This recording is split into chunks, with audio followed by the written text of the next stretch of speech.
Arc 6, The Corridor of Memories. Chapter 32, Just Who. Before the unforeseen spectacle, Subaru couldn't be anything but dumbfounded as he gazed in amazement. It was a night wherein curious occurrences were happening consecutively. Starting from him unintentionally dozing off, to running about in search of Anastasia Iridna, who had disappeared from the green room, catching sight of a bird which was not supposed to be inside the tower and chasing after it. Losing sight of that bird at a dead end and finding a concealed passage by investigating the familiar walls and floor. Subaru, after emerging from the tunnel, what lay before was a country of snow. The persiflage he spilled out made no contribution to explain this queer spectacle. What Subaru had passed through was not a wall or a tunnel, and neither what lay before his eyes was a snow country, a night where the wind was blowing through the sand sea. Twinkling stars emerged in the dark sky, and the dim scenery of sand dunes stretching afar was visible from the watchtower's balcony. Nothing corresponded with Subaru's words. Instead of that, Natsuki-kun? Hearing Subaru's husky mumbling, a person's shadow, with hair dancing in the wind, turned towards him. The young girl held her purple wavy hair down with her hand spherical pale cerulean eyes, skin so fair it was distinctly visible in the darkness, possessor of a lovely appearance. It was Anastasia whom he had been searching. Subaru hesitated for a single instant upon her call. Subaru, it sure is the ideal spot with a picturesque scenery in the middle of the night, huh? Hiding his initial astonishment under his tongue, Subaru shrugged his shoulders before Anastasia. Upon his gesture and the topic he brought up, Anastasia smiled faintly saying sure. Anastasia, true the view's great. But it's sure sad that the scenery's all black. Would have been different had just the town been visible far away too. Subaru, that's true, but the charm of glancing into the sea of night isn't so bad either, you know. Besides, even if you say that. Saying so, Subaru pointed his finger towards the sky, instead of the unbroken view. Hooked by that, Anastasia too looked up into the sky. Visible was the entirety of the starry sky. Subaru, the air is cold and clear, and stars are really visible. It sure is romantic, isn't it? Anastasia, true the stars are pretty, and I agree the air's clear. But it makes you feel something aside from just by when the stars, no? Subaru, and that something would be? Anastasia, the fact that the stars re-visible itself. Was there ever a night where the stars were visible in the desert up till now? Told so by Anastasia in seeming amazement, Subaru clapped his hands saying ah. What she had pointed out, it was indeed marvelous to be able to view the stars from the balcony like this should the journey through the sand sea up until now be taken into consideration. It was impossible to spot the glitter of stars from the areas surrounding Pleiades' watchtower. Because? Anastasia, the miasma's dark and thick, and must have spanned across the sky like clouds, after all. Subaru, for that to not be here means that just this tower alone is unaffected by the miasma. Or perhaps, it may be at a height above the enshrouding miasma. Anastasia, at this height, well, that ain't impossible. Though he noticed only after viewing the scenery from the balcony, their current altitude, the level pertaining to the fourth layer of the watchtower, was not at an height of a few dozens of meters above ground, but at an altitude of several hundreds of meters. Though it did not actually feel that way, the stairway from the fifth layer up to the fourth layer was of that length is what it meant. Subaru, but still, I don't know if it's accurate to judge distance in the middle of the tower from this spot. Standing parallel to the outer wall, Subaru looked up towards the tower instead of the scenery from the balcony inside. If his conjecture was correct, regardless of being at a position above the miasma, the summit of the tower, seemingly piercing through the clouds, could not possibly be seen. It was far too high up, regardless of the darkness. That is why the stairway to the second floor had greater than 400 steps. Therefore it was unquestionable that the tower was wasteful with regards to the outside. Anyhow, restraining his thoughts regarding the stars and the tower's height, Subaru had his eyes glance towards Anastasia. Elegantly having her lips smile, with her hands behind her hips, Anastasia made no suspicious movement. All signs of vigilance or hostility were non-existent as well. At the very least, he confirmed she possessed no unconcealed animosity. Subaru, so, what's your excuse for this situation? Anastasia, excuse? Subaru, stealthily leaving the bedroom late at night, going through a secret passage nobody knows about, playing with birds in the night's breeze. Way too suspicious. Subaru raised his jaw and questioned Anastasia, who had a mystified expression. Birds, yes, birds. In this place, the two of Subaru and Anastasia were facing each other, but multiple other spectators crowded the balcony aside from just those two. With not the slightest movement, they were birds which continued watching over the situation like artificial articles. Not one or two birds, they were not in such gentle numbers at all. The number of birds halted on the outer edge of the balcony with their wings resting was lower than 50. Numbers which would make one think it was an entire horde, but the reason he hesitated to label it as a horde was because the variety of the birds was not uniform. A white bird, a blue bird, a black bird, a spotted bird, a large bird, a tiny bird, a slim bird, a plump bird, birds of mixed variety with no sense of oneness had assembled as a single set. That truth alone was quite bizarre, but what made Subaru feel even more ominous was the behavior of the birds which had constructed this spectacle. Despite such a multitude of birds present, not even a single flap could be heard, let alone a chirp. It was not confirmed if birds had the intelligence to mutually understand each other's will. But at the very least, these birds without any sense of oneness, had their intent determined as one. Anastasia, it can't be helped that Natsuki-kun feel uneasy like this but. Regarding such suspicion of Subaru's, Anastasia had her hand touch her cheek. Anastasia, secret passage, that's really an exaggeration, ain't it? After all, Natsuki-kun managed come in here too. Subaru, that's. Well, the bird sort of led me, you know. Anastasia, in that case, that's the same for me too. I was just strolling inside the tower at night. Then a bird jumped out of nowhere. I got curious wondering what was up with that, and ended up getting here. Anastasia, why won't ya trust me? Anastasia straightened her eyes, as she let a bird she was holding with both of her hands fly freely into the sky. Though obvious, it was not a convincing explanation. He had no basis to deny it, but there's no way something so convenient happened. Pigeonholing himself, that was the conclusion Subaru arrived at. Subaru, this bird is. Anastasia, I wonder, what's up with these kids? Subaru, hook. That's what I want to ask. The gaze of the birds watching their exchange from a distance felt apprehensive, though the same also went for the evasive Anastasia's attitude. It was difficult to read emotions in the eyes of birds, or perhaps they truly wielded no emotion. He could feel the alienation which would make him think that way. Just what are these birds, this balcony, this Anastasia thinking? Subaru, knowing nothing like me. That is way too convenient a story for me to swallow. Anastasia, I'd also like to say something about Natsuki-kun not knowing anything. But, it's really troubling. Everything's been so confusing ever after coming here. Dear oh dear, saying so whilst putting one hand on her eyebrows, Anastasia displayed behavior of drowning in lamentation. Looking at that Anastasia without letting his guard down, Subaru suddenly remembered something about birds. That birds fly over Ogria sand dunes, in the direction of Pleiades watchtower. He had heard that in the bar they had stopped by to prepare for crossing over the sand sea in order to head towards the tower. The bartender told them to look for birds in case they get puzzled over the way through the desert. Fortunately, Subaru and the rest did not make a blunder like being stranded in the desert, so it turned out to be a warning he almost entirely forgot about. But Subaru, looking at this now, makes me think that was not necessarily just some rumor. Despite receiving Subaru's whispering, the birds gave no response. They merely had their wings folded silently, and were letting their wings rest as if they despised flying in twilight. Despite being exposed to the chilling breeze, they did not huddle close to each other and refrained from sharing warmth. They merely had their gaze towards Subaru and Anastasia like exquisite dolls. Anastasia, these kids always like that. I'm at a loss too. Subaru, judging from my experience that's a bit impossible for me to believe. Anastasia, judging from experience, you say? Subaru, based on my experience, upon heedlessly coming across a scene like this, it's generally promised that your life is in danger. Subaru had an abundance of near-death experience due to his heedless behavior. Starting from being beaten to death by Rem when he was loitering around the old mansion at night. A lot of stuff happened back then which is being left out, but Subaru's experience taught and made him conclude that heedless behavior equals death in its essence. And judging from those experiences of his, he thought of this situation to be quite dangerous. Anastasia, if that's so, then better add a new pattern to those judgments based on experiences of years. That won't be happening this time. Anastasia, for the cowardly Natsuki-kun, the worst probability is if I'm plopped in something. So I lured you to this tower and spun up some outrageous conspiracy, to harm Natsuki-kun or Amelia-san, and the rest beyond repair is what you thought. Isn't it? Having gotten struck at the bull's eye, Subaru slightly stiffened himself up. Looking at how Subaru was acting, Anastasia smiled, saying easy to get. Anastasia, relax. I'm not thinking about something so roundabout, and I've no hostility against Natsuki-kun. Nor for anyone else in this tower. Not counting the trial takers. Subaru, Shala and Reed, huh?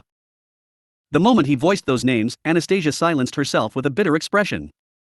Looking at that response, Subaru spilled his voice, saying, Subaru, you didn't hear about it 'cause you were sleeping, right?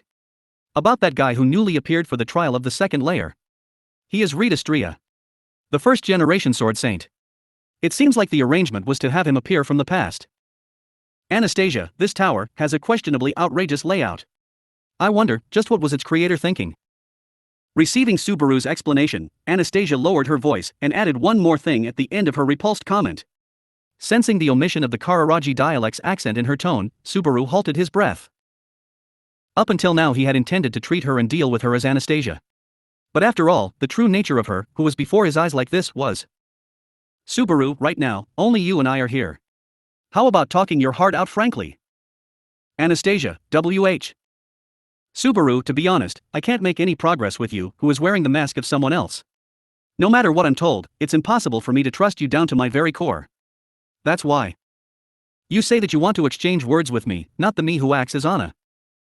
That instant, Anastasia's presence changed as if responding to Subaru's proposition. The mood surrounding her completely changed, though her form didn't change. The sense of existence he was standing off against definitely altered. The emotions dwelling in her eyes, the expression interweaving her thoughts, had changed completely.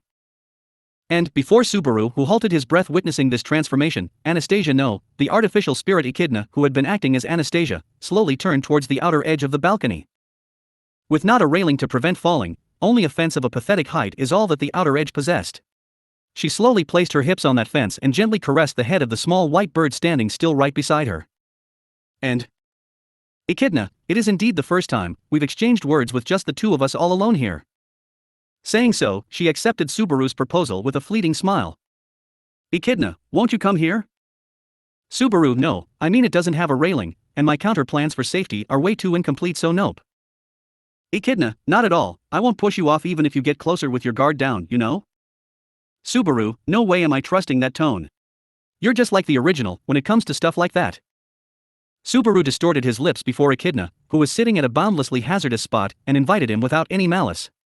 But perhaps she did not like the way he phrased his refusal and furrowed her eyebrows frankly. And then she said, you see, and raised a single finger as if lecturing him.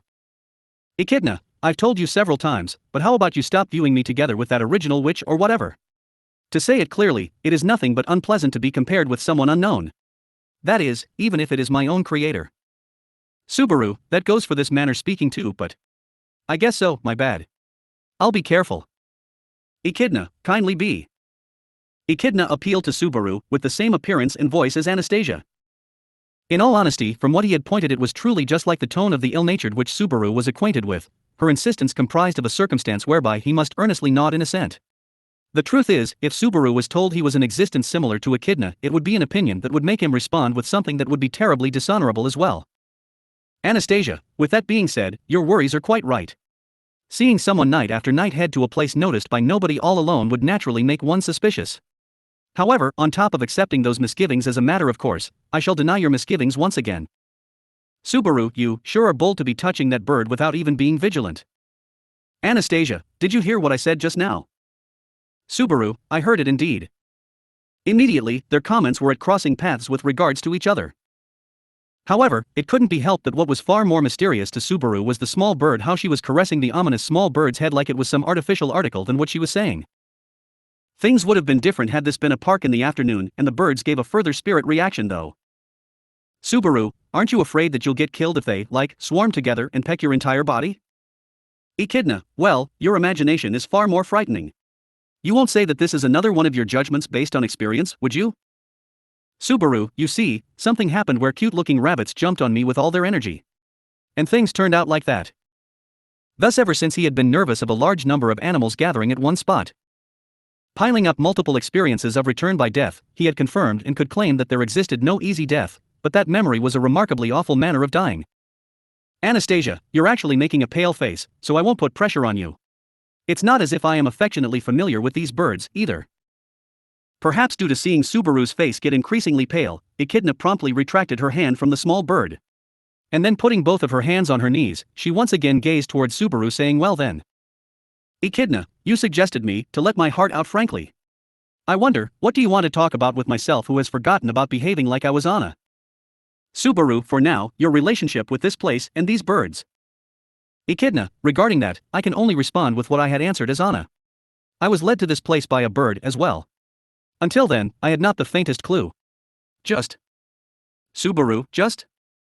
Despite the dejection for lack of substitution of that response, Subaru raised his eyebrows in pursuit of the faint catch to it.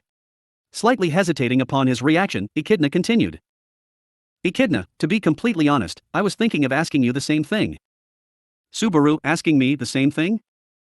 Echidna, I was intending to be honest, so it may have come off as a joke, isn't it? I found myself here as if I was led to this place. And now, I am having dialogue with you in this place. With you who is standing in front of the entrance to return to the tower. Echidna, you are an acquaintance of Shala's, the keeper of this tower. At the very least, she treats you with that conviction completely.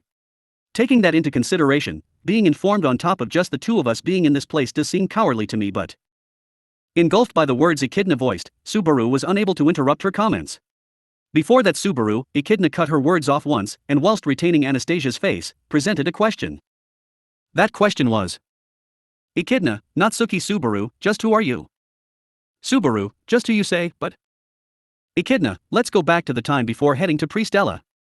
After the ceremony of conferring honors when you fulfilled the White Whale subjugation, and the subjugation of Sloth, 1 year ago. Anna conducted an investigation regarding you. That which Echidna had revealed, perhaps had been one of the plans in Anastasia Camp's strategy for the royal election. Investigating Subaru, who had accepted the conferral of decorations as the knight of the rival candidate Emilia, must be something which can be called theory in a fight of this type. But the great merchant Anastasia Hoshin, who led the Hoshin company, was... Echidna, your background could not be gained knowledge of. Anna complained that investigating the most minimal information alone was extremely difficult. Regarding that, I believe that perhaps the people around you know something rather than you yourself. That's what the result was. Controlling the information regarding Subaru, if there's someone doing that who has a deep connection with the camp, then the first one on the list would be Roswell, followed by Otto and Klein, perhaps. Anyhow, it would not be strange of them to be doing that. And they were either far too unkind or far too boorish to go out of their way and refrain from informing that truth to Subaru.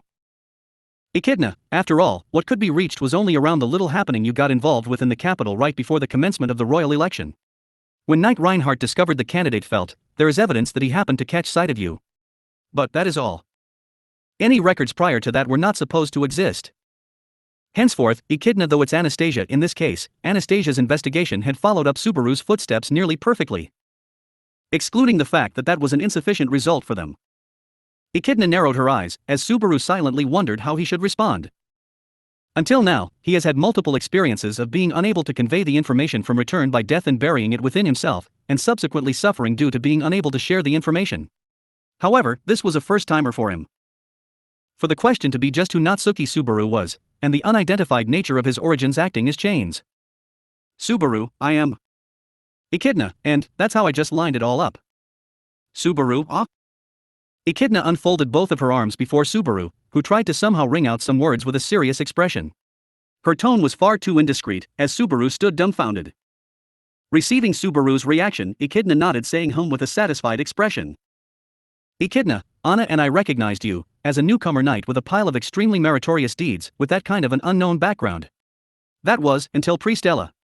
I have no words for how that impression changed with the fight against the witch cult in Priestella. But I am aware that it is again changing slightly after coming to this watchtower. Echidna, I felt anxious for being with you alone late at night in a space beyond the sights of anyone, so even if I was on guard against you, I want you to forgive it as something which could not be helped. Folding her open arms, Echidna tilted her neck whilst smiling. And taken aback by the words he had heard from her, Subaru mumbled, and moved his dry lips and earnestly pondered over how he should react. However, during the time he was pondering, he suddenly noticed that the fingers in Echidna's hands atop her knee wielded so much strength that they would turn white. Subaru, you don't tell me, are you seriously scared? Echidna, that comment is slightly upsetting. Just as an example, what kind of a relationship do you actually have with Shala? Without responding to Subaru's question, Echidna fired back a separate question. Subaru, I met Shala for the first time here. I don't know anything. Echidna, the trial of the third layer, was it a coincidence that you cleared it so quickly? Subaru, it was a coincidence. Echidna, in that case, what about you going through the secret passage camouflaged in such a way that it cannot be noticed at first glance, and calling out to me in a situation where I happen to be alone? What resumed persistently was Echidna's bitterness directed towards Subaru. By stockpiling questions before Subaru, she was conveying this. Subaru, how about you, try imagining being in my position. Echidna, but still, due to various factors I estimate you as an existence who has a low possibility of being hostile. And I want you to think of me revealing the depths of my heart as a proof of my good faith. With her hands on her slim chest, Echidna demonstrated that she had voiced her true mental state through her attitude. From Subaru's perspective as well, he very much wanted to agree with Echidna's words now that he once again looked back onto his origins and the suspicious nature of his actions. Very much so, but... Echidna, it rather seems like my creator left deep wounds upon your heart, isn't it? The behavior of the artificial spirit Echidna indeed closely resembled that of the Echidna who was the witch of greed, so no matter how much good faith she devoted it was difficult to truly trust her. This itself could precisely be called as the lingering scent of a witch. Subaru, I get what you're saying. I'm convinced. Keeping whether I'm able to trust or not aside. Echidna, your troubles have been conveyed quite well. Subaru, that is, even if you and I meeting here is a coincidence. Then, what's this place? What do you think this balcony-like place was made for? As a matter of fact, even if this Echidna was plotting something, there existed no evidence that would make her open her mouth. He complied with her not because he trusted her, but because he considered it an inevitability. However, that and the fact that this place was a concealed space are entirely different subjects. Due to being concealed in everything, there must be some kind of worth to its existence. Echidna, I have a hypothesis regarding that. Do you remember what happened 3 days ago? In the desert? Subaru, 3 days ago, that'd mean before we reached the tower, some totally messy stuff comes to my mind. Echidna, at the occasion of that ruckus, a white light attacked us when we were being pursued by the courtesan bears. It rather seems like that was Shala's doing. Then, this place is. Subaru, her scaffold for observing the desert? Before Echidna's hypothesis reached its end, Subaru clicked his fingers. Her conjecture was convincing. The truth is, she had continued to snipe those who approached the tower with what she calls hell's snipe from a long distance. He had wondered how she did that with there not being a single window or way to view outside of the watchtower. Echidna, perhaps, there are places like this connected through the circumference of the tower. From what it seems, this space is not in the direction from which we approached the tower. Subaru, what about the birds? Echidna, the birds are an enigma. Even if they are touched like this, they give no response. It's just that they still perhaps do have warm body temperature, they are not actually artificial. If possible, I'd like to dissect them. Looking down onto the birds beside her, Echidna straightened her spherical eyes with cruelty. However, as she drew her finger back, she stared intensely at that finger. Echidna, unfortunately, I do not want to put any more burden upon Anna's body. Things would proceed faster if you would dissect the birds. Subaru, well, I'll do it if it's really needed no matter what. In the 1 year he had spent living in the different world ever since being summoned, Subaru had gained some experience of hunting birds or hare. Of course, killing for the sake of eating and killing for the sake of experimenting felt way too different. Subaru, after killing it, as for eating it. Echidna, yes, there was also the problem of remaining food supplies. Then, I would like to request around 20 of them. Subaru, bloody bastard. Don't you know about the Legend of Zelda? Indifferently requested to take the lives of a large number of birds, Subaru raised his voice harshly. Echidna rounded her eyes, having been yelled at over knowledge she had no way knowing. That aside, killing 20 would indeed aggravate his spirit.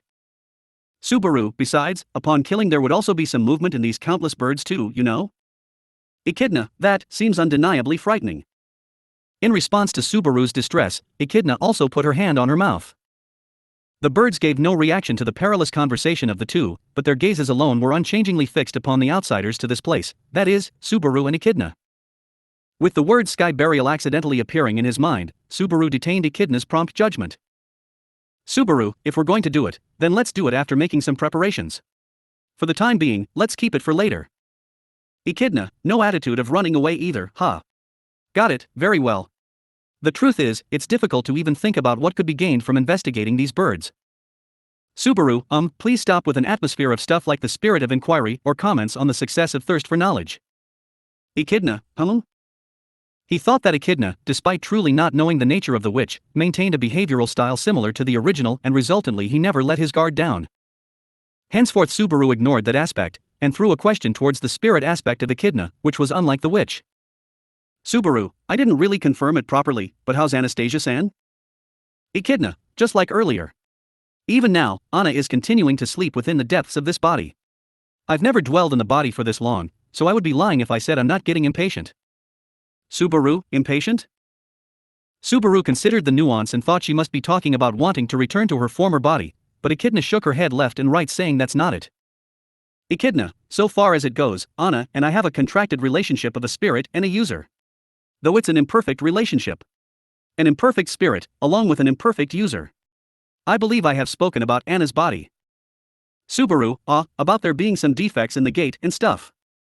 Echidna, that is close to the relationship between the present you and Beatrice. What's different from you two is that Anna's body has no receptacle to receive mana at all. In order for her to maintain her contract with me, she has no choice but to spend her OD. Subaru, He thought of that explanation as roughly the same as what he had heard before. However, Echidna believed Subaru's understanding was rather shallow, so she put a finger on her chest and. Echidna, this state is equivalent to me manifesting in Anna's stead. Which means Anna's OD is being eaten up at an increased rate. Even now, moment by moment, Anna's OD is being graded. Subaru, I believe OD was, like, the soul itself of the person. Which means. Echidna, on top of assenting the dangers of having a contract with me, Anna took my hand. Ever since then, I hypothesized that someday the end would arrive. But now is rather soon. That is why the body must be returned to Anastasia as soon as possible. That is how Echidna brought explaining the situation Anastasia and her had been placed into to an end. Upon hearing what she said, Subaru realized that he had been taking their circumstances far too lightly. Subaru, with that body. In that tattered state, can she really become something like the king? Echidna, do you mean that in the sense that you want Anna to abandon that privilege for the sake of your own master? Subaru, Hook. Don't joke around. Nothing like that. I was. Echidna, Anna will not draw back, no matter what. Nor will she give up. I know that. Echidna asserted flatly before Subaru, who stepped ahead trying to raise his voice. Overawed by that vigor, Subaru blinked his eyes. And then timidly had his lips tremble. Subaru, does Anastasia-san want her own country so badly? Even though if she gets her hands on it, she might have to immediately let go of it. Echidna, though perhaps shorter than what normal people have, Anna herself will utilize that short span of time ways better than the others. Besides, Anna has a reason to not give up the throne.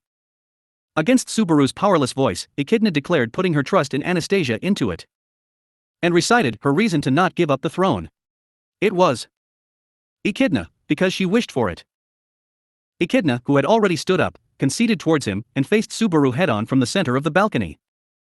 Gazing into the black eyes right ahead of her, as Subaru stood immobile at the words the pale cerulean eyes had conveyed to him.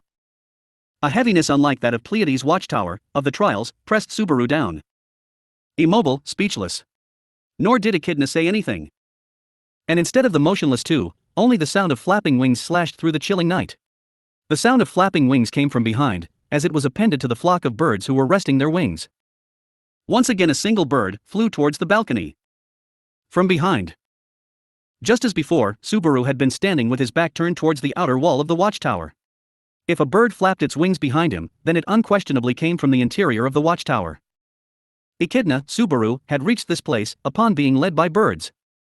Then, naturally, that was also the case with the flapping of the third bird. What is the meaning of what you were saying right now? A voice, somewhat astonished, somewhat in disbelief, echoed in the balcony. The birds spread their wings wide at once, upon the voice of the standing man. And, giving rise to a terrible sound of flapping wings like a cloudburst, the birds attained flight lacking all vacillation. Towards the night sky, towards the desert enveloped in the dusk.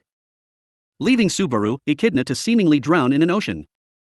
Along with Julius Jacolius. Chapter 33.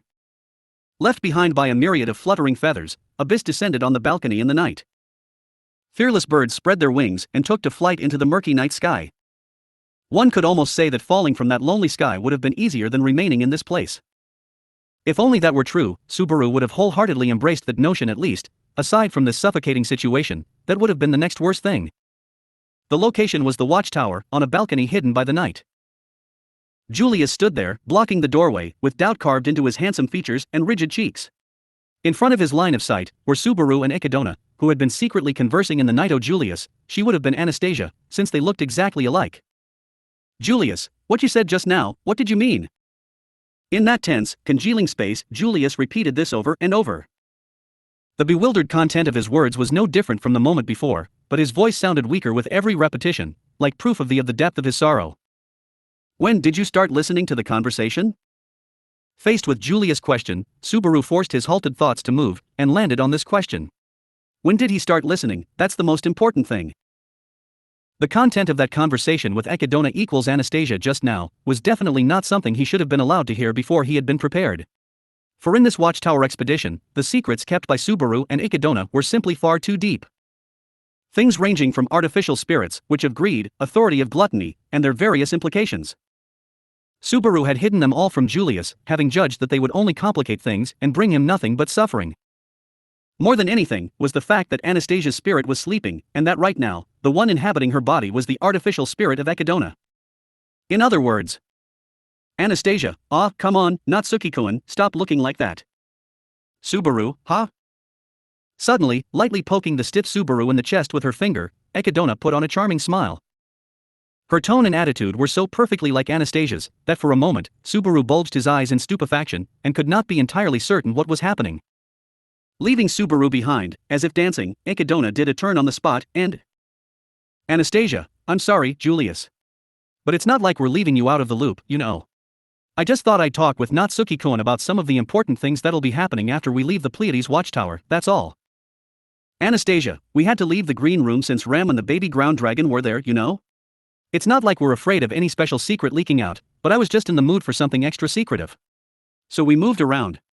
And this just happened to be the only suitable place we could find. That's all. Clapping her hands together in front of her chest, Ekidona slightly tilted her head as if to say forgive me. That adorable gesture appeared to be just the kind of thing Anastasia would think of. But, unlike the one trying to distract away from the vital part of the story, Anastasia would never sink as low as this. As if trying to cover up an unfavorable scene after the other person had already seen it, the words only came across as barren and superficial. Actually, one might as well replace the as if with certainly there. It was a very undesirable situation. Having been caught off guard, Ekidona probably shared Subaru's opinion. The only difference was that she just happened to be quicker than Subaru in taking action. And then... Julius, you are not Anastasia-sama, are you? Julius, Ekidona, I want you to tell me. Even when it's already come to this point, the fact that you are still trying to hide it from me tells me you probably weren't a bad person before you died. Through a faint glimmer of hesitation, Julius asked Ekidona to her face. Hearing this, Ekidona muttered why that's just, and for a moment, appeared to be preparing to refute him, but... Julius, Ekidona. Once again Julius stopped her with his call. And, just like this, she turned Anastasia's face toward Subaru with an indescribable emotion stirring within those light onion green eyes. But at this point, even Subaru couldn't think of a way to salvage this. Subaru, Julius, where do you want us to begin? Julius, from Anastasia-sama's body. In response to Subaru's question, Julius replied in a choked voice. That much was more than enough to discern his disturbed emotional state. But even so, it must be said that only a man like Julius would have been able to remain calm at a time like this, even if only on the surface. Or perhaps, it may simply have gone too far beyond his limits, and too far beyond what emotions can convey. Ekidona, ever since the battle with the witch cult in Priestella City, Anna's spirit has been sleeping deep inside her body. So right now, the one moving her body isn't Anna herself. But I, playing her role in her stead, until today. Ekidona probably thought it was no longer possible to go on pretending. Plainly, without any setup, she simply spoke as if laying out the facts. In the middle of defending Priestella against the witch cult, Ekidona took Anastasia's place, and dueled with the witch cultists. After that, Anastasia's spirit had been asleep ever since. They had hidden this from Julius and Ricardo, and all the members of the Iron Fang before they set out for the Pleiades watchtower. This fact was only shared between Subaru and Ekidona. Julius, why would you only share this information with Subaru? Ekidona, he was not under the influence of the Synarchbishop's authority, and so he was the only person outside the chaos of the situation. Besides, I and artificial spirits of the same roots as Beatrice have sealed a contract with a spirits arts user as well. I must confess this was not my original intention. Only. Julius, only? Ekidona, only. He saw through my act as Anna, so I had no choice but to tell him. Hearing this explanation of why only Subaru came to know that it was Ekidona inside Anastasia's body, Julius' eyes began to tremble beyond control. Of course. Because Subaru saw through Ekidona's performance. Julius, someone who barely knows her, something even a stranger should notice. I call myself her knight and I didn't even notice it. Subaru, stop, you dumbass. You can't say that. Julius. Subaru, your situation. You were just in a bad situation. There was a huge thing that just happened to you, tying you down. And it wasn't just you, there's Ricardo and Mimi as well, wasn't there? I only noticed because. Anyway, it just happened by chance. Listening to Julius mocking himself with those words, Subaru tried to put a stop to his self-injury. However, in his failure of his duty as a knight, there were no words that could console him. In reality, just what could Julius have done? Was he really to blame for this? The Lord he devoted his loyalty to, his comrades with whom he swore his oath, his fellow knights that have always been his companions, and all the many, many more, everything he had accumulated up to now in his life as a knight, had collapsed like a wall of sand. How can he stand before them again? Stalwart. Elegant. A knight. How could he ever be called that again? If being a knight meant never permitting oneself to succumb to one's pain like a common human being, then being a knight was a curse for Julius Euchelius. Julius, it is the duty of a knight to eliminate chance, and be certain at all times. Subaru, Then a knight is nothing but a troublesome title, isn't it? Julius, take back those words, and do not say them to me again. Right now I'm afraid I've lost some part of myself. Subaru's consoling rationalization simply bounced off in the face of Julius' knightly convictions. Watching as Subaru fell speechless from the emotions clogging up his throat, Julius shook his head. Julius, let's get back on topic. Echidna, what is your intention? Echidna, to return this body to Anna. That is the reason I brought you all to the Pleiades watchtower, even more importantly than the victims of gluttony and lust. Julius, in other words, you mean to say you never wanted this? And you have no way to restore Anastasia-sama? Even if I slay you? Placing his hand on the knight's sword at his waist, Julius narrowed his eyes, and threw her this perilous question. Receiving this, Echidna cast down her eyes, and gently touched her own chest. Echidna, that I am an evil spirit, and have taken over Anna's body for that reason. I cannot give you any evidence to refute that speculation. So, if you are convinced that I am lying to you, even if you choose to destroy me, I cannot stop you. But at the end of her last syllable, Echidna continued after pausing only a beat. Echidna, but in that case, any possibility of restoring the consciousness of Anna's empty shell will be extinguished by your hand. In the worst case, it will become difficult to even preserve her life, and there is a chance that she will die. Echidna cut down Julius' suggestion, and laid out her thoughts. Then, having said this, she softly lifted up her hands. Echidna, of course, this is only a nonsense possibility I had no choice but to come up with because I want to live. Even I cannot say for sure whether my death would be the solution. If I must die so that Anna could live, I feel like I would be alright with that. Though I really don't want to die. Julius, and why would you be willing to do that for Anastasia-sama? Echidna, the relationship between Anna and I are not complete. Therefore, perhaps it would not be right for a common spirit to take a spirit's arts user's rightful place. Cutting off her words there, Echidna looked at Julius and Subaru in turn. It seemed almost as though she was admiring the odd-looking pair, who shared a bond quite different than that of a spirit and a spirit's arts user. Echidna, I like Anna. And I have been at her side ever since she was a young child. So I do not wish to abandon her, and I want her to be happy. That is my reason. Julius. Echidna, Julius, I did not reveal this fact to you because it would have only led to unnecessary confusion. Anna herself had wanted to keep my existence secret, if possible.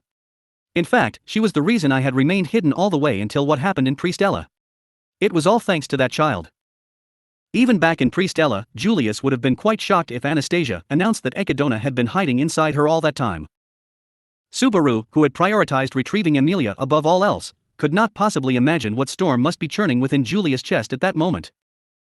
Only in such a short span of time, what his lord had kept hidden, as well as the secret pertaining to the fundamentals of Anastasia herself, were all revealed to him at a time when they should not have been revealed. Just how much must all of this be weighing on Julius? Julius, I can understand your relationship with Anastasia-sama. It is difficult to believe everything. But I have no choice but to believe you. At least in that it would be thoughtless to do anything to you right now. Echidna, oh, is that so? I am glad you chose rationally, Julius. I'm sure Anna would be glad as well. Julius. Letting go of the hilt of his knight's sword, Julius did not respond to Echidna's words, and only remained in silence. But he was far from having understood it, and it left him a sense of shame to think about it. Yet, in the blink of a moment, Julius cast this out of his mind and... Julius, I just want to confirm this. Anastasia-sama's OD is the price for your ability to continue to manifest yourself. So naturally, the more you strain yourself, the heavier the burden on Anastasia-sama's body will be. Is that correct? Echidna, correct. That's the right way to understand it. If I eat well, sleep well, get some moderate exercise, take a generally healthy approach to life, it'd be just enough to counteract the toll on Anna's OD. Julius, if that's the case, then why did you pull that stunt on the second level? Just as Echidna was slightly recovering herself, light-heartedly joking in between her words, Julius struck her with this unexpected question. Considering what happened on the second level, it's only understandable that he would point this out. Julius, during my fight with the second level examiner, Redistria Anastasia-sama. Using Anastasia-sama's body, you casted magic to assist me. It was at the time of the first clash between Julius and Reed. Faced with the overwhelming power of Reed's swordsmanship, when Julius was helpless and on the verge of defeat, Akidona casted her enormous magical power toward Reed. Far from being a decisive strike, instead, the load on Anastasia's body went over her limit, and she fainted. But the problem was not the result. It was why did she do it? Just that. Julius, the burden of that act on Anastasia-sama's body could not have been light. After saying so much, your actions are still conflicting with your claims. So why? Subaru, that's...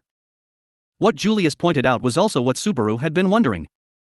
Back there, Akidona acted when Julius had been beaten, and carrying an expression as though he was prepared to die. There seemed to be a lie somewhere, yet it didn't feel like it was precalculated. It must be pure speculation.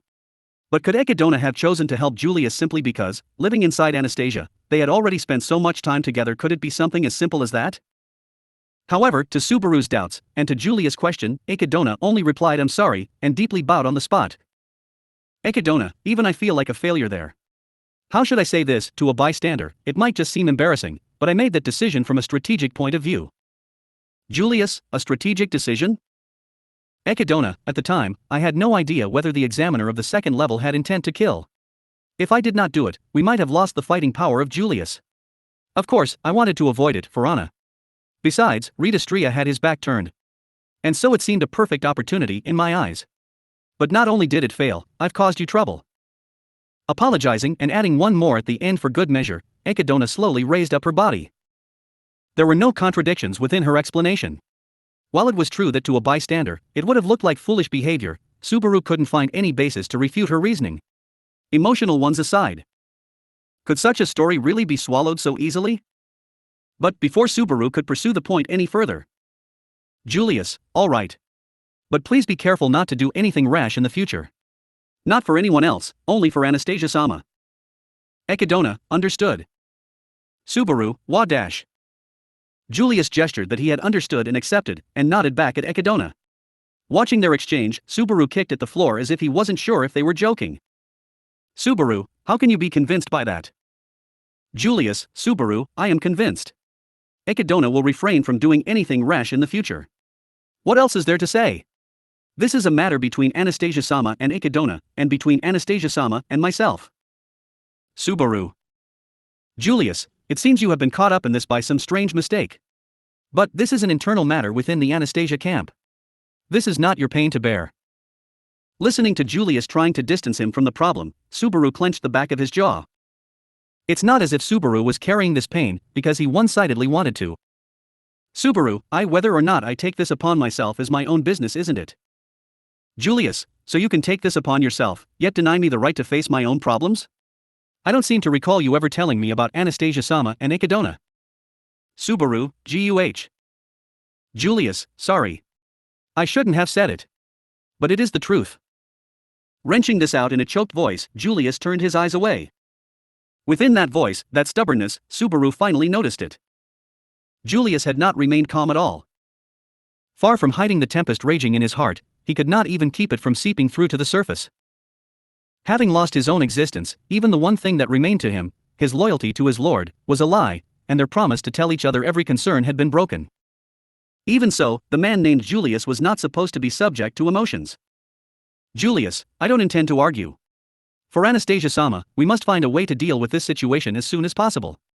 Akidona, I hope I can count on your sincere cooperation. Akidona, of course. Since you have already found out, I suppose there is no reason for me to continue playing Anna anymore. Well, if you can tolerate me in the form of Anna, that is. Julius, that is fine. I must restore Anastasia-sama to the way she was, and looking at this form will remind me of what I must do. Hearing of his intention to hurt himself to strengthen his resolve, Akidona put on a sad expression. But Julius had already turned up to the sky, without seeing her face. As if noticing for the very first time that the night sky from atop the balcony was untouched by the miasma, he squinted his eyes under the radiance of the stars. Julius, there is no reason to stay here for long. Let's go back inside. As for Anastasia-sama's body and Akidona, let's tell Emilia-sama and the others tomorrow. Akidona, oh ho, all right. I will prepare for it as well. Saying this, Julius gently took Echidna's hand and began to walk. Surely, it was exactly the same as what he had always done for Anastasia. Whatever was inside, his loyalty to Anastasia will not change. Even if she was sleeping deep within her body, even if she had forgotten Julius. Subaru, Julius. Feeling something painful at the sight of his figure, Subaru shouted out to him. Having been abandoned by memories while he still remembered everything about the others, having nothing left except to struggle, desperately relying on that sentiment having been there himself, he understood that pain. Even if he was forgotten, he cannot forget. That thought alone gave him the impulse to move. Julius. Julius halted his steps and, still holding on to Echidna, did not turn around. The fact that his back remained perfectly straight, in spite of all the turmoil within his heart, was just totally frustrating. Subaru, isn't there something you want to say to me? Regarding Echidna, regarding Anastasia's body, he had kept it all from him. Tonight, he had promised to take over for spending time in the green room, but Subaru broke that promise, and secretly met with Echidna on the balcony. He could make excuses. There were reasons. It's not that he meant to. But regardless of what he meant, or whatever his reasons, or excuses, his heart could not pull free. So why won't you raise your voice to shout at me? Swear at me, and just let out your rage. Subaru couldn't be sure whether it was his own sense of guilt, or whether Julius truly thought this. Surely, Julius wouldn't raise his voice, or spit out abuses. Julius, there is. Subaru. Julius, I understand. Why you thought you should hide this truth from me. You meant no harm. It was only out of concern and consideration. I agree with your apprehensions. If we switched places, I would have kept my silence as well. Subaru. Julius, but, even so. Looking up to the sky. With a voice as if wrenching it out. Julius, whether it is myself, or Anastasia-sama, or you, I don't want to be thought of as someone unworthy of being a knight. He didn't need any special procedures to get back into the tower. Just like the way he entered the balcony, he only had to crawl down below waist level to get through the hidden passage and come out inside the tower. While crawling on his knees, the pointless thought suddenly occurred to him that Julius must have crawled through here in the exact same way. Unfortunately, since he had already crawled back earlier, Subaru lost his chance to record this into memory. It was because he was so overwhelmed by Julius' last words that he remained there speechlessly for a while. Subaru. If he didn't say anything, then he wasn't dishonest, he thought. Except, that wasn't the case. Most likely, Julius believed that even if he had shouted and sworn at Subaru, who was plagued by guilt, it would not have brought him any comfort. And since his virtue would not allow it, he could not throw his rage and complaints, but only swallow them silently on the spot. But that was not the case. The words Julius left behind in the end had stuck into his heart like a thorn. Perhaps Subaru would have felt better if he had been yelled at. But since he did not want to feel better, perhaps it was best that Julius hadn't said anything. However, the reality was not like that. The thorn left by Julius insisted on pain, and blood continued to flow from its piercing wound. Deep enough to make him hesitate about pulling it out. Subaru, I can't go back to the green room anymore. Chances are, Julius had already escorted Echidna back to the green room by now. After that, it would be unlikely that he'd go search for a bed in the dragon carriage left in the lower levels. This deep-rooted problem, the sheer depth which was the fault of Subaru's own poor judgment, was not something that can be cleared up overnight. At least, it would take time, and simply holding calm discussions will not be enough to resolve it. Thinking about it that way, he felt a little embarrassed about going back to the dragon carriage. Even though he knew Julius would not go back there, he would still feel somewhat guilty about tugging himself into a warm futon right now. However, at this late hour, there was no one Subaru could spill his heart to. The sleeping Rem and Subaru's best buddy Patrash were both in the green room, where he was too afraid to approach, because of Julius and Echidna. And he couldn't exactly wake Amelia and Beatrice up to make them listen to his whining. So, at this point, there was no one Subaru could. Ram, Barusu? Hearing that voice, Subaru made a quiet sound with his throat and halted his steps. Turning around, surprised, in the middle of the fourth-level passageway where footsteps struck on the stone floor, he saw the form of the pink-haired girl, Ram. Ram's light red eyes were wide open, looking over Subaru from head to toe. Ram, it's been a while since I've seen you make that face. Disreputable.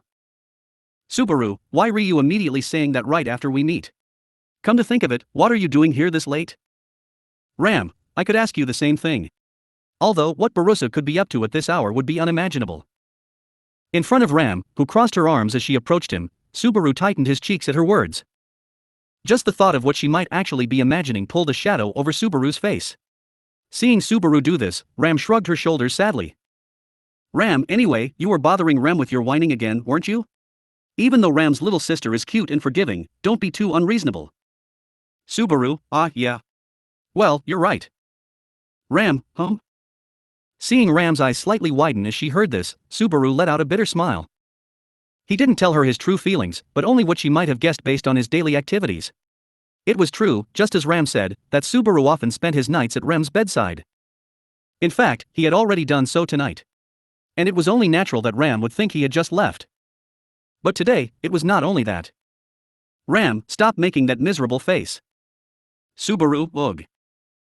Ram, with that pathetic, miserable expression, you look even lower than a base manservant. Looking like that, people will begin to suspect Emilia-sama's character for taking a Barusu as her knight. Please revise. He felt Ram's finger flicking his drooping forehead. Subaru's eyes teared up from the force, and just as he was about to protest, Ram disinterestedly humphed through her nose, shutting him back up. All the while, she herself seemed perfectly at ease. Subaru, geez, really, Ain-sama is Ain-sama, after all. Ram, please don't disgust me with your thoughts. Subaru commented while stroking his forehead, and Ram put on an expression as if disgusted from the bottom of her heart. To be consoled by such an attitude, he really must be pathetic. No part of what she said had carried any expression of warmth or sympathy, but somehow, that was what it meant to him. Subaru, Ram, what were you doing at this hour anyway? Ram, disgusting. Subaru, don't just suddenly end the conversation like that. We only just started. Hopelessly shrugging his shoulder, Subaru let out a quiet sigh, and turned his eyes to the passageway behind Ram where she had come from. Although the fourth floor was very wide, there was nothing particularly remarkable here. There was a green room, and the luggage they brought up from the dragon carriage. And Subaru, the staircase to the second floor? Ram. Subaru, unless you went up there. Alone? Ram, don't worry. I'm not as reckless as him. It doesn't seem like it, but I'm not conceited enough to think I can do anything with Rita Stria alone. Imagining something he'd rather not think about, Subaru twisted his lips, and Ram laughed through her nose as she denied his suspicions. Hearing her subtle reference to Julia's stubbornness hidden within her words, the mere thought of it twisted at the thorn in Subaru's chest. Ram, it seems, something happened between you and Julius. Had a fight? Subaru, am I that easy to read? Ram, Barusu is as easy to read as Ram is intelligent. The latter has more to do with it, but it's nothing to worry about. No, of course the former has plenty to do with as well. It won't take long to get everything out of you under torture. Subaru, the fact that you're assuming I'd be placed under torture is kind of frightening, you know. Watching Subaru pick at his own cheek, Ram just squinted her eyes. Seeing that she wasn't kidding, Subaru shuddered a little. It's true that considering Subaru's position, it was not entirely unlikely that Emilia's enemies in the royal selection might resort to this kind of barbaric measures. Maybe it would be a good idea to watch out for that, after all. Subaru, in that case, what were you doing here? Ram, I didn't go up to the second floor. I only tried to go up. Subaru, I thought you just said you weren't that reckless. Unless, were you thinking of attacking him while he's asleep? Subaru had no qualms about using any means necessary to win. It might be understandable if Ram thought the same and planned to stealth attack Reed in his sleep. The question was whether this Reed, which appeared to have been reproduced from the records of the past, really slept. And even if he did sleep, could she really manage it? Ram, unfortunately, it's impossible to attack him while he's sleeping. I turned back halfway up the stairs. He really is an abnormal monster. He'd almost make Garf look cute. Subaru, although, after getting to know Garfield, he is pretty cute. Ram, not his antics, I meant the level of danger he poses. The way she put it, she didn't actually deny that Garfield's antics were cute, but since they were in the middle of something more important, Subaru squeezed his brows and forgot about it. Ram, I am convinced now. If one side has no qualms about using any means necessary, then the other side would use any means necessary as well. Like we've discussed, in order to beat him, we must not let him take it too seriously, and only then satisfy his conditions. Subaru, just to make sure of that, you went up to the second level alone?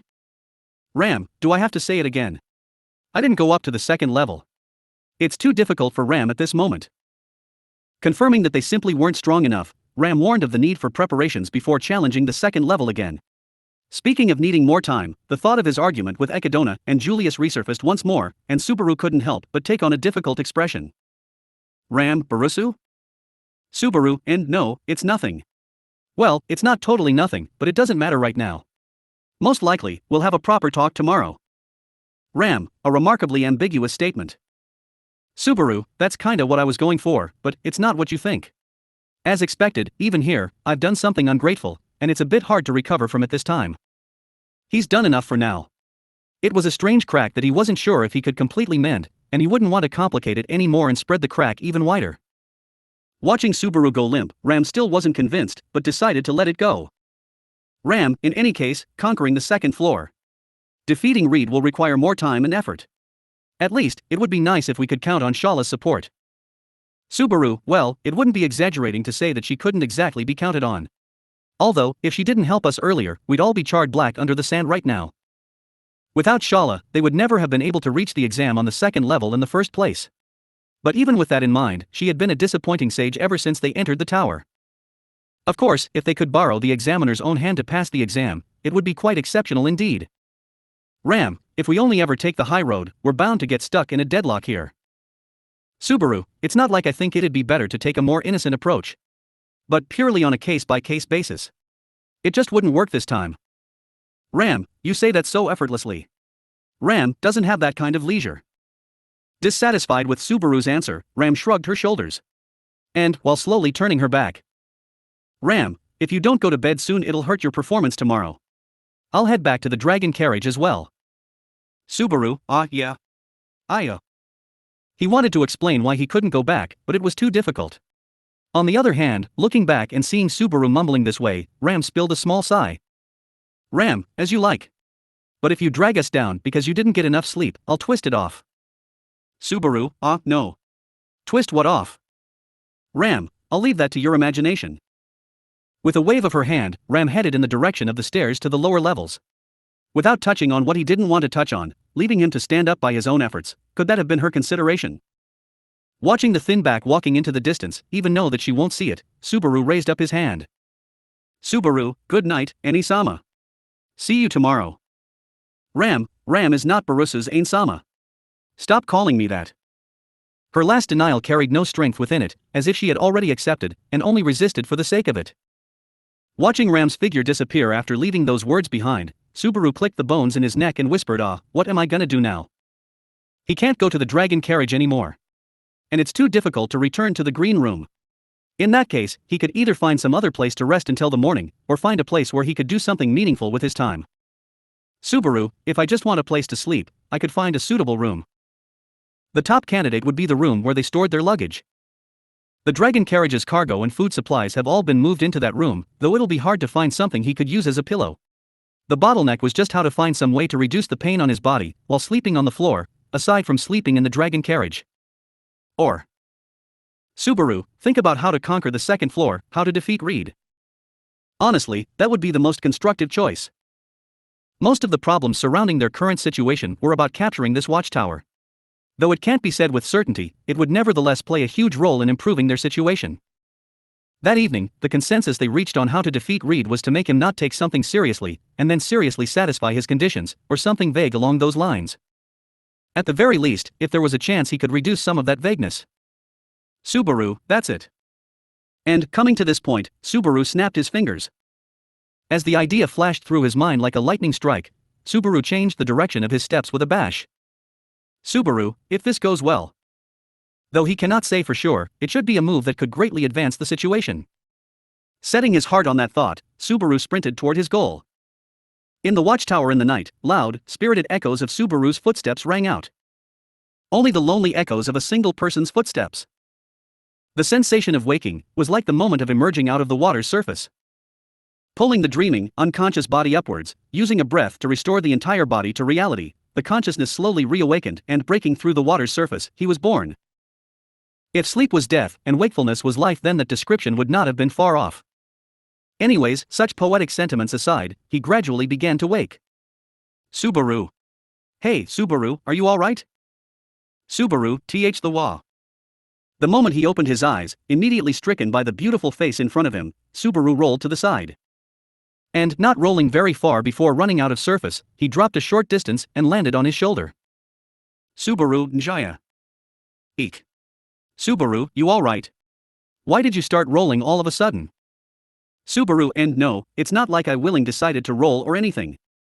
Squeezing his banged-up shoulder and lightly shaking his head, he pushed himself up. And then, in the blink of an eye, Subaru was confused. It was a green room. The entire interior of the room was covered by sprawling ivy that completely hid the walls behind them. If he was told that the whole outlandish-looking room was made of ivy, he probably would have believed it. And apparently, Subaru was lying on the floor beside a bed woven from ivy at the very center of the room. That was probably what he rolled off of, would be his analysis of the situation. It was funny that Subaru could make such judgments so calmly, but there was reason for that. It looks like you didn't hit anything too hard. That's good. But I got really worried, you shouldn't scare me like that. Emilia, if you say it like that, Subaru won't reflect on it, I suppose. If you don't say it more severely, Betty's worries won't get through to him. I guess you're right.